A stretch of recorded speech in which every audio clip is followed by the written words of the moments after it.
Nous nous retrouvons dans la joie et la paix du Christ dans 2 minutes pour écouter avec Pasteur Govou. Votre moment de méditation et de réflexion autour de la parole de Dieu. Aujourd'hui, abordons une question délicate mais essentielle. Comment aimer quelqu'un qui nous a blessés? Je sais que tout un chacun de nous nous sommes souvent posé cette question. Parfois, nous avons eu des réponses, mais d'autres fois, nous sommes restés sans réponse. Être blessé par quelqu'un de proche peut laisser des cicatrices profondes.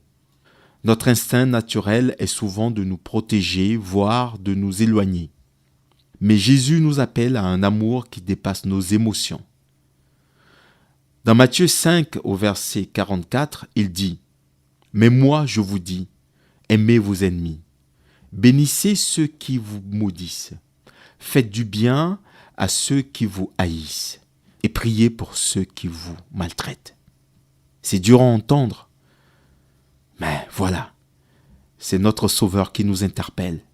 Ce n'est pas une situation facile, je vous le concède. Aimer quelqu'un qui nous a blessés ne signifie pas ignorer la douleur ou cautionner le mal. Cela signifie choisir de ne pas être prisonnier du ressentiment. L'amour selon Dieu est une décision, pas seulement une émotion. Pensez à Jésus sur la croix.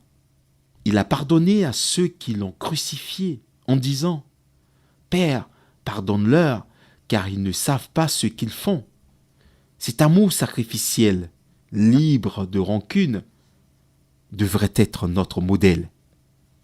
Concrètement, cela peut commencer par un petit pas.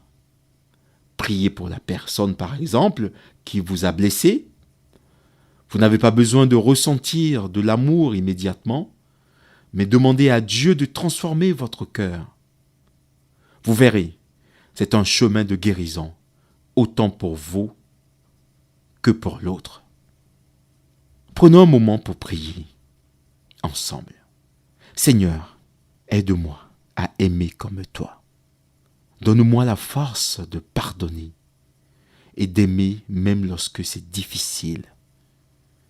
Transforme mon cœur et guéris mes blessures. Viens à mon secours.